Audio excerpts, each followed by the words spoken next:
I was born in Wales, in a little place not very far from Cardiff. It was a village, but it was surrounded by mountains, and it was a very pretty place. And I had a very happy childhood, although how can you say you have a happy childhood when you are running to the air shelter all the time? But it didn't seem to worry me, because I had that support at home, and everyone said, "Oh, the bombs can't touch you," because we belong to the Lord, you know, and God's looking after us, so we don't have to worry about Hitler or anything else. And my father was a preacher, you see, so I had a very happy childhood. I had an older sister and an older brother. Unfortunately, my older brother was a soldier, and he was killed in the war.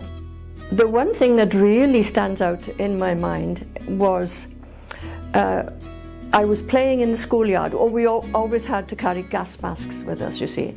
So, of course, what we did to our gas masks, they would never have worked because we abused them so much.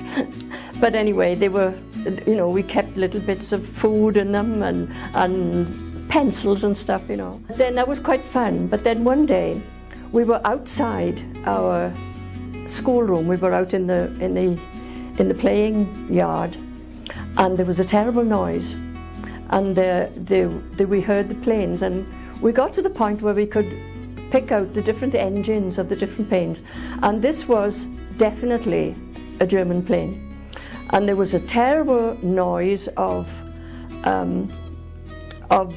bombs dropping, and the noise was terrible because we were out of doors. Normally when we heard the siren, it was indoors, and so it didn't sound so loud, but it was so loud out. And then we were all in the playground, and what were we supposed to do? We forgot all about the teamwork, we forgot all about the rules and regulations, and we just ran.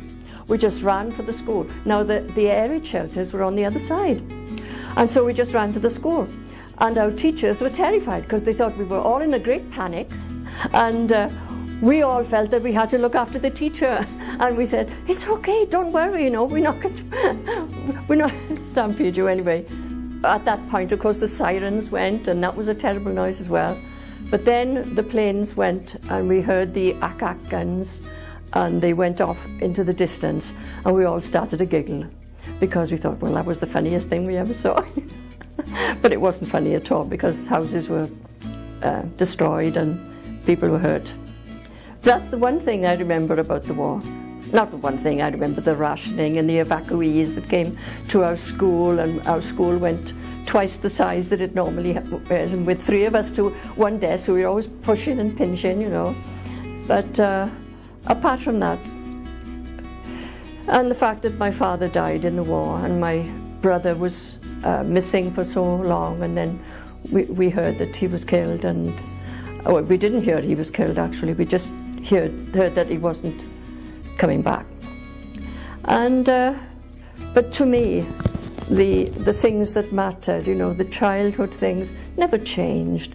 We knew everybody in the village, we were village kids, and we just enjoyed life in Wales. Well, I worked first of all for World Vision, and we're very, very happy, but then they moved to Mississauga and I couldn't move with them. Then I worked for 700 Club, and they were very joyful times, you know. And then I decided I was never going to work with my husband, but he couldn't get a secretary, and I had a lot of secretary experience, so I went to work in the school, and I thought, no wonder he couldn't keep a secretary. So, but anyway, I worked there, and a few other places as well.